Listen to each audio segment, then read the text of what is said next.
एक जंगल में भूतिया कंकाल और कटा हुआ सिर रहा करते थे।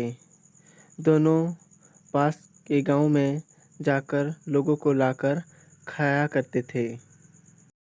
कंकाल भाई, हमें खाए हुए बहुत दिन हो गए हैं। आज हम गांव के लिए निकल जाएं क्या? बहुत दिन से कुछ खाए नहीं हैं। ये तो मैं भी सोच रहा हूँ भाई। आज तो हम खाना खाने के लिए जाएंगे और दहशत भी फैलाएंगे हमारी। तभी भूतिया कंकाल और कटे हुए सिर गांव के लिए निकल जाते हैं। दोनों चलते चलते उस गांव की तरफ जाने लगते हैं। भूतिया कंकाल और सिर कटा हुआ आदमी दोनों पहुंच जाते हैं उस गांव में और ढूंढने लगते हैं लोगों को। उस गांव में राजकुमार का सिपाही गांव का देख रेख कर रहा होता है। वह उस भूतिया कंकाल और सिर कटे हुए को ढूंढ रहा होता है।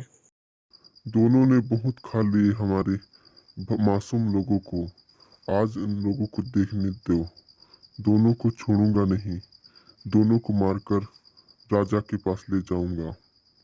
वह सिपाही गांव के लोगों की रक्षा के लिए अपनी तलवार निकालकर उन दोनों को देख रहा होता है। तभी अचानक उस सिपाही को भूतिया कंकाल और सिर कटे हुए भूत की दिख जाते हैं। ओ, आज मुझे दिख ही गए।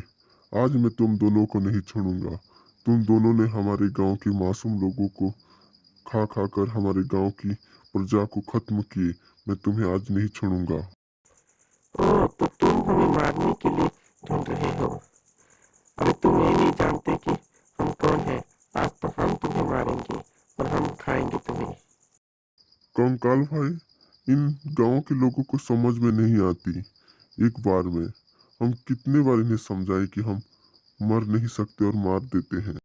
तभी भूतिया कंकाल और सिपाही के बीच में युद्ध शुरू हो जाता है और दोनों बहुत जोर से युद्ध करते हैं। भूतिया कंकाल की अधिक शक्ति के कारण सिपाही वहीं पर मर जाता है और दोनों बहुत खुश होते हैं। देखा भाई, मैंने मार ही दिया। आज तो हम जश्न मनाएंगे। ऐसा शिकार मिला है जो बहादुर है। उसे हमने मारा है। इसे तो हम जंगल में लेकर खाएंगे। भूतिया कंकाल और शेर दोनों सिपाही के मांस को खाने लगते हैं।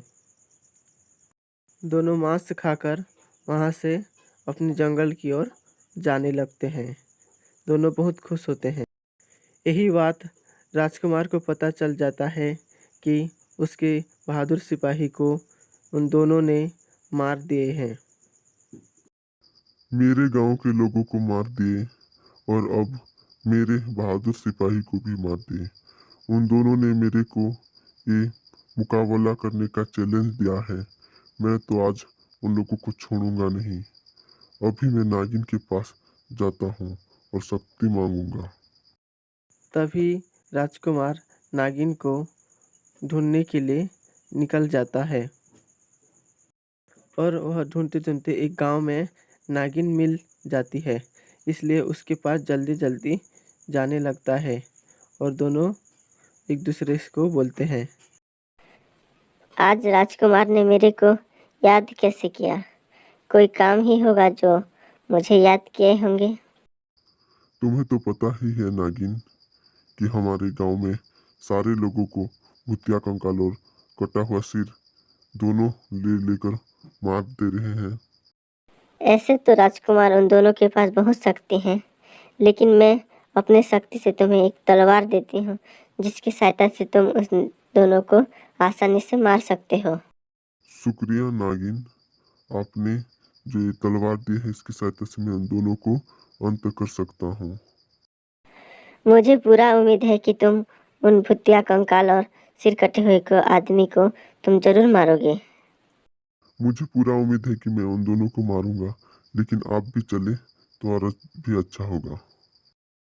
तभी नागिन और राजकुमार भूतिया कंकाल और सिर कटे हुए आदमी की खोज में चले जाते हैं। नागिन और भूतिया कंकाल उस जंगल में पहुंच जाते हैं जहां वो दोनों रहते हैं।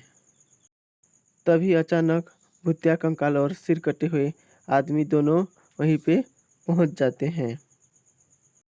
हमें पता था राजकुमार कि तुम हमारे इलाके में जरूर आओगे, इसलिए हम तुम्हारा इंतजार कर रहे थे। तुम्हारे इंतजार में इतने खुश थे कि तुम हमें ढूंढो, इससे पहले हम तुम्हारे पास पहले आ गए।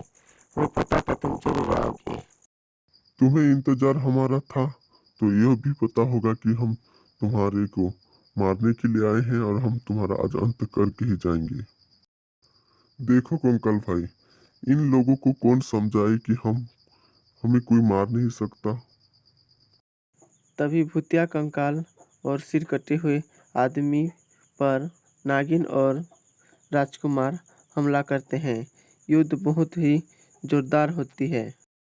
नागिन की शक्ति के कारण राजकुमार भूतिया कंकाल को मार देता है और नागिन सिर कटे हुए आदमी को मार देता है। अगर आप हमें शक्ति नहीं देती तो मैं इस कंकाल को नहीं मार पाता। मैंने तो सिर्फ थोड़ी सी शक्ति दी, तुम तो ऐसे ही बहादुर हो राजकुमार। तभी नागिन वहाँ से जाने लगती है अपने इलाके में और राजकुमार भी अपने इलाके में जाने लगता है। दोनों राजकुमार बहुत खुश होता है कि वह अपनी प्रजा को बचा पाए और बहुत ही सुख से रहने लगे।